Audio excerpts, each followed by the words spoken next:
Conquering the world on horseback is easy, a wise man once told Genghis Khan's grandson. It is dismounting and governing that is hard. This simple truth found in Jack Weatherford's book holds a powerful lesson. You know, it tells us that true strength isn't just about winning battles, it's about building something that lasts. Today, we're going to talk about a man who did both. His name was Temujin, but the world would come to know him as Genghis Khan. He was born into a harsh and divided world, a place of endless plains and feuding tribes on the Mongolian steppe. It was a place where survival was a daily struggle. But this young boy, Temujin, had a fire in his heart. He saw the chaos around him, the constant fighting between families and clans, and he dreamed of something different. He dreamed of a united people, a nation bound not by blood alone, but by a shared purpose and unwavering loyalty. People still talk about his army today, centuries later, not just because it conquered vast lands, but because of how it did so. How do you organize thousands of people so they move as one? Genghis Khan's solution was both simple and brilliant. He organized his entire army using the decimal system, a concept as clear as counting on your fingers. Imagine a small team of 10 soldiers called an arban. This was the smallest, most basic unit. The leader wasn't a nobleman or a rich man's son. He was chosen because he was the most capable. These 10 men lived together, trained together, and fought together. They were like a family, responsible for one another. Now, take 10 of these small teams and put them together. You now have a company of 100 soldiers, called a zun. This pattern continued upwards. 10 companies formed a regiment of 1,000, a mingan, and 10 regiments created a massive division of 10,000 soldiers, a tumen. It was like building with blocks. Each piece fit perfectly with the others, creating a structure that was both enormous and incredibly well organized. Within these units there were different kinds of soldiers, each with a special job. The light cavalry were the eyes and ears of the army. They were fast and nimble, riding swift ponies. Their job was to scout ahead, to harass the enemy with bows and arrows, and to lead them into traps. Think of them as the quick, clever fingers of the hand, able to move swiftly and strike from a distance. They would ride in, fire a volley of arrows, and then pretend to retreat, luring their enemies into a deadly ambush. The heavy cavalry were the fist. They were more heavily armoured, and they carried lances, swords and maces. When the time was right, this powerful force would charge in to deliver the final crushing blow. By combining these two types of soldiers, the fast and the strong, Genghis Khan created an army that was flexible, adaptable, and could handle any situation on the battlefield.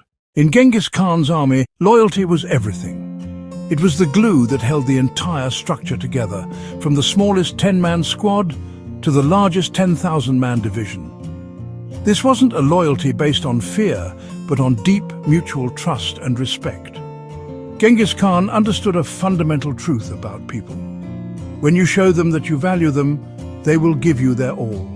He broke down the old tribal divisions that had caused so much conflict for centuries. It no longer mattered if you were from the Merkit, Naiman or Karaite tribe. Once you joined his army, you were simply a Mongol, a brother. This sense of shared identity was incredibly powerful. He mixed soldiers from different tribes into the same units. A man from a formerly rival clan might find himself fighting alongside his old enemies. They had to learn to trust each other with their lives because in the heat of battle, that was the only thing that mattered. The rule was simple and absolute. If one soldier from a 10-man arban retreated without orders, all 10 were punished. This sounds harsh, but it created an unbelievable sense of responsibility. No one wanted to let their comrades down.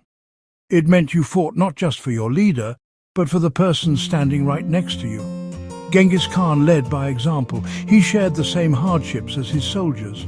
He ate the same food, wore the same simple clothes, and slept under the same open sky. He didn't sit in a fancy tent far from the fighting. His sons and generals were expected to do the same. This created a powerful connection between the leaders and their men. The soldiers saw that their commanders were not asking them to do anything they wouldn't do themselves. This built a level of trust that most other armies of the time could only dream of. The men knew their leaders cared about them and would not waste their lives needlessly. This trust was repaid with a fierce, unwavering devotion. One of his most famous generals, Jebe, was once an enemy who shot Genghis Khan's horse out from under him in battle. When captured, Jebe bravely admitted what he had done. Instead of executing him, Genghis Khan was so impressed by his honesty and courage that he recruited him.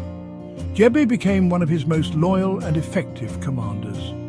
This is how Genghis Khan built his team, by rewarding character and loyalty above all else. The Mongol army was famous for its toughness, but its real secret weapon was its cleverness.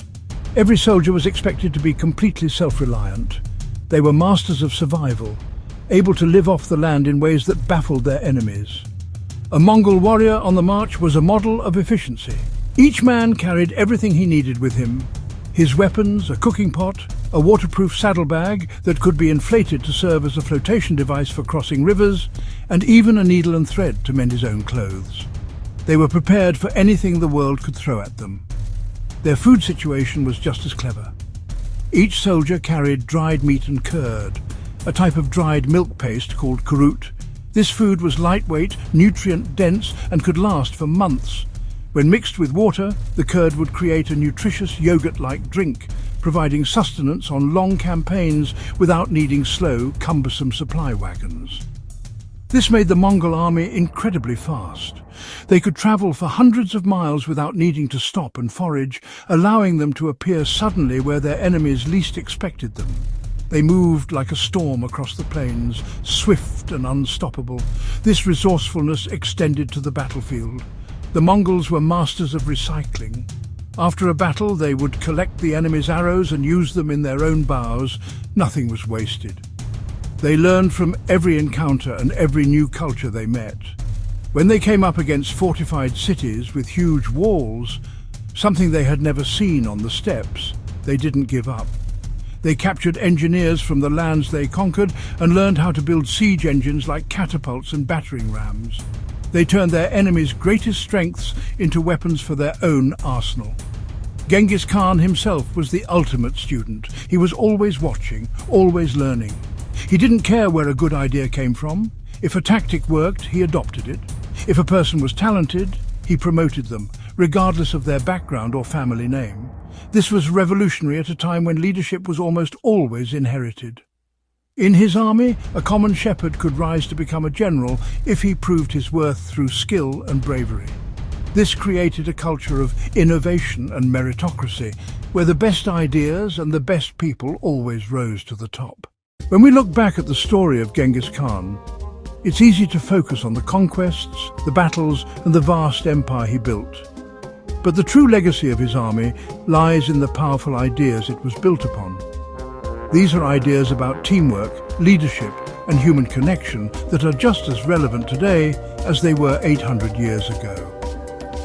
His story teaches us that a group of people united by a common goal and bound by trust can achieve extraordinary things.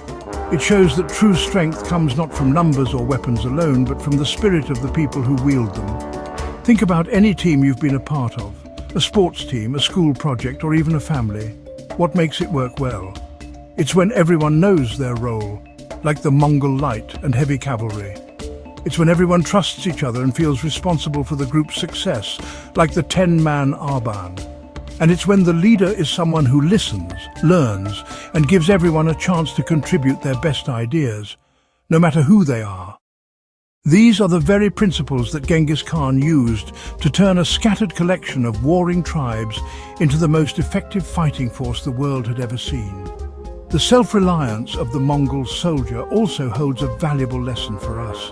Being prepared, resourceful, and able to adapt to new challenges are skills that help us in every part of our lives. The world is always changing, and like the Mongols encountering walled cities for the first time, we will always face new problems that require new solutions. The willingness to learn from others, to try new things, and to not be afraid of failure is the key to growth and success. Every challenge is an opportunity to become smarter and stronger, just as it was for them. So the next time you face a big challenge, Remember the lessons of the horsemen of the steppe. Ask yourself, how can we work together more like a team? How can we trust and support each other better? And how can we be more clever and resourceful in solving our problems? The story of Genghis Khan is more than just history. It's a timeless guide to building something strong, united and lasting. And it all starts with the simple but powerful idea that together we are always stronger than we are apart. What great things could we build if we remembered that?